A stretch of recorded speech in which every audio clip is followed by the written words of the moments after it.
ہو گیا، ٹھیک ہے دعا تو بھی مانگ، بزرگ بھی مانگے، پیر بھی مانگے، فقیر بھی مانگے، عالم بھی مانگے، ماں بھی مانگے، باپ بھی مانگے، خاندان سارے مانگو، بات یہ ہے مانگو تو سارے، پر یوں کہو دینے والا وہ ایک ہے، بس یہ ہے اصل بات، اور مانگنے کی تو کوئی کسی کی وہ نہیں۔ امام الانبیاء محبوب کبریا حضرت محمد مصطفیٰ صلی اللہ تعالی علیہ وسلم سیدہ عائشہ صدیقہ رضی اللہ تعالی عنہا فرماتی ہیں میں سوئی ہوئی تھی، اچانک میری آنکھ کھلی، میں نے کالی کملی والے کو سجدے میں دیکھا، رو رہے ہیں، دعائیں مانگ رہے ہیں، رو رہے ہیں۔ حضرت عائشہ فرماتی ہیں اللہ اکبر، فرماتی ہیں اتنے روئے سرکار مدینہ صلی اللہ علیہ وسلم، سانس رک گیا، سانس گھٹ گیا آپ کا۔ حضرت عائشہ فرماتی ہیں میں اپنا جگر پکڑ کے بیٹھ گئی، کہیں آج بیوہ تو نہیں ہو جاؤں گی۔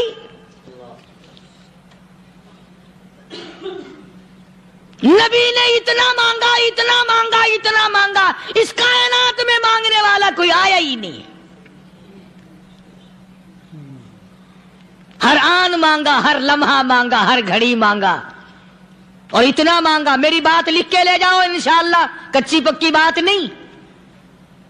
سیدہ عائشہ صدیقہ رضی اللہ تعالی عنہا گواہ ہے، سیدہ فاطمہ الزہرا رضی اللہ تعالی عنہا گواہ ہے، نبی کی گھر والی گواہ، نبی کی لخت جگر نوری نظر فاطمہ الزہرا گواہ، فرماتی ہیں حضور کریم صلی اللہ علیہ وسلم کا جب آخری وقت آیا، آواز بالکل ختم ہو گئی، آواز بالکل پست ہو گئی، پھر بھی لب حرکت کرتے تھے، لب حرکت کرتے تھے، دونوں کی دونوں فرماتی ہیں ہم نے کان لگایا، آواز تھی ربی حبلی امتی، ربی حبلی امتی، اور میرے مولا میری امت کو معاف کر دے۔ اور خدا کی قسم کالی کملی والے نے آخری سانس تک مانگا ہی مانگا۔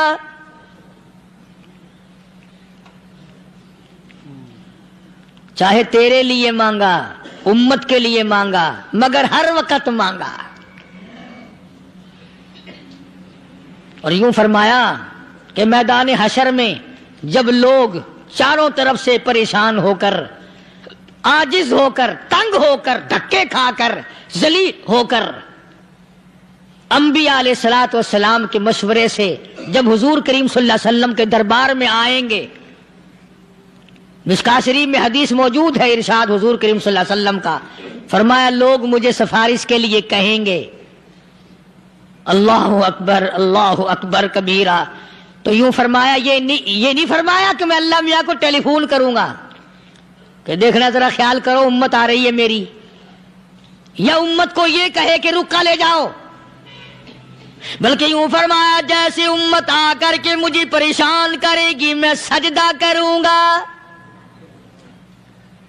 میں سجدہ کروں گا، اس وقت بھی سر میرا در تیرا، جھولی میری عطا تیری۔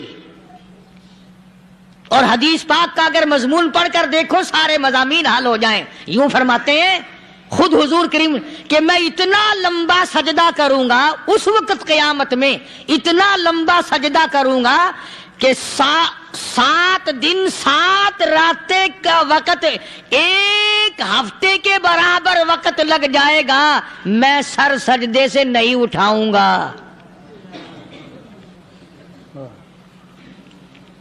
اتنا لمبا سجدہ کروں گا کہ ایک ہفتے کے مقدار وقت لگ جائے گا۔ یہ مقدار کیوں فرمایا؟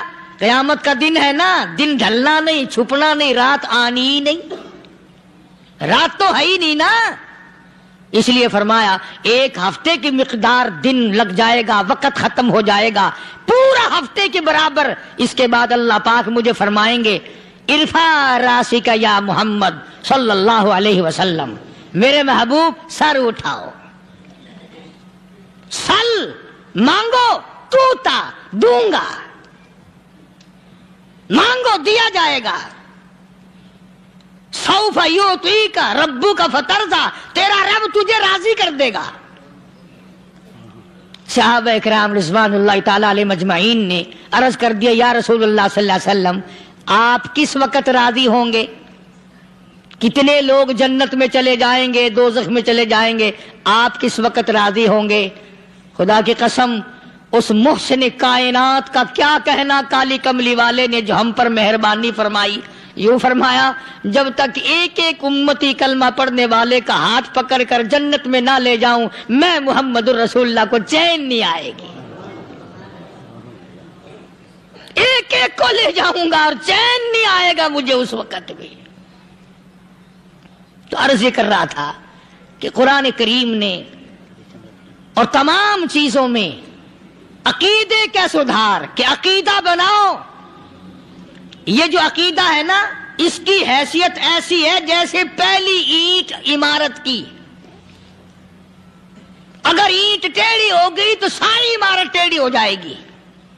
اگر عقیدہ صحیح نہیں تو سارے اعمال ٹیڑھے ہو جائیں گے.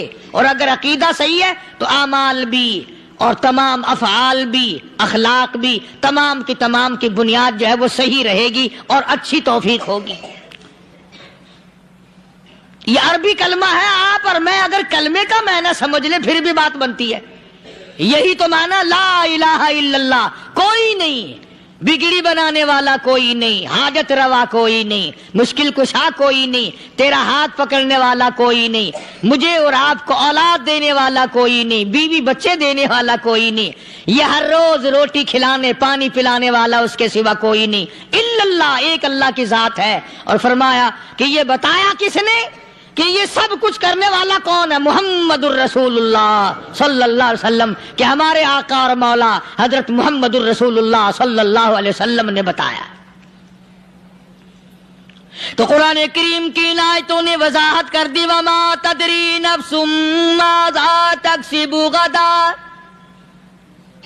کسی کو پتہ نہیں کل کیا ہو جائے گا، صبح کو کیا ہو جائے گا، شام کو کیا ہو جائے گا. وما تدری نفس بأي أرض تموت. کوئی نہیں جانتا موت کس جگہ پہ آئے گی. کسے معلوم ہے کہ میری قبر کہاں بنے گی؟ کوئی نہیں جانتا میرے اس بدن کو جانور کھا جائیں گے. کسی کو علم نہیں ہے کہ قبر کا گڑھا ملے گا کہ نہ ملے گا، کفن ملے گا کہ نہ ملے گا، نماز جنازہ نصیب ہوگی کہ نہ ہوگی، غسل نصیب ہوگا کہ نہ ہوگا. کوئی نہیں جانتا کلمہ پڑھتے موت آئے گی یا کنجری کے گانے سنتے گاتے موت آئے گی. کس کو علم ہے کہ آخری کلام جو دنیا میں ہوگا وہ درود پاک ہوگا یا قرآن کریم ہوگا یا دعا ہوگی یا استغفار ہوگا اور یا گالی منہ سے نکلے گی، دم نکل جائے گا. کسے معلوم ہے؟ اس لیے فرمایا وما تدری نفس بأي أرض تموت. کوئی نہیں جانتا موت صبح آئے گی یا شام آئے گی، بیوی بچوں کے سامنے آئے گی یا اسپتال میں، کوئی پاس ہوگا بھی یا کہ نہیں جس وقت موت آئے گی کسے معلوم.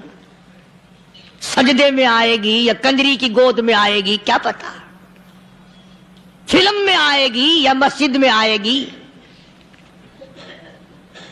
پچھلے دنوں ایک جگہ ایک آدمی نے صبح کی اذان دی، بڑی اچھی اذان دیا کرتا تھا، اللہ کا نام بلند کیا، زمین پہ بیٹھا اور ختم. فجر کی اذان دی، جو سنے انہوں نے کہا یار ابھی تو اذان دی تھی. بس اللہ کی طرف لوگوں کو بلایا اور خود دنیا سے رخصت ہو گیا. ہاں کسی کی موت یوں بھی آیا کرتی ہے، کسی کی سجدے میں آ جاتی ہے، کسی کی مراقبے میں آ جاتی ہے. اللہ اکبر.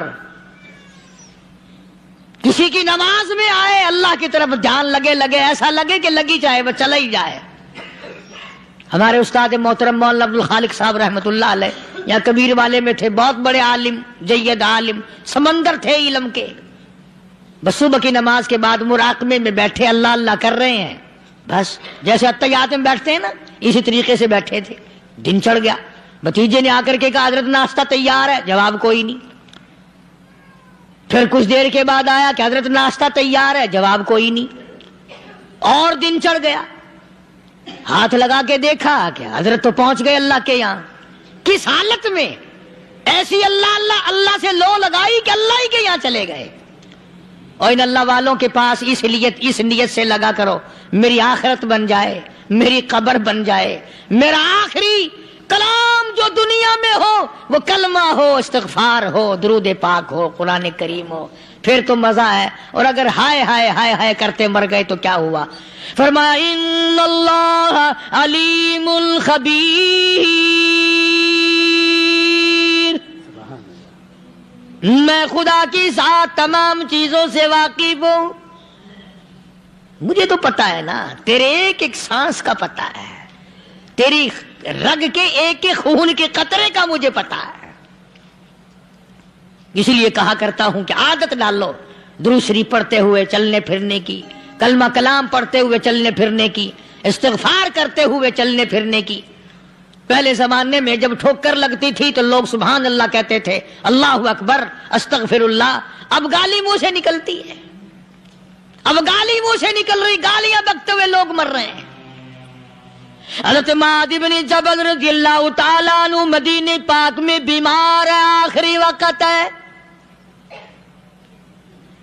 صحابہ کی ایسی ایسی موت آیا کرتی تھی، چاروں طرف جتنے گھر والے بیٹھے ہیں، اماں بھی، بیٹی بھی، گھر والی بھی، بہن بھی، بھائی بند بھی، قبیلہ بھی، خاندان بھی، مدینہ شہر ہے، کالی کملی والے کا شہر ہے۔ حضرت معاذ بن جبل کا آخری وقت ہے، چاروں طرف بیٹھنے والے بھی تلاوت کر رہے ہیں قرآن کریم کی، خود معاذ بن جبل بھی تلاوت فرما رہے ہیں۔ اچانک حضرت معاذ رضی اللہ تعالیٰ عنہ رونے لگے، روئے حضرت معاذ۔ یہ وہ جوان ہے جس کو رخصت فرمانے کے لیے یمن کا گورنر بنا کر کے بھیجا حضور صلی اللہ علیہ وسلم نے۔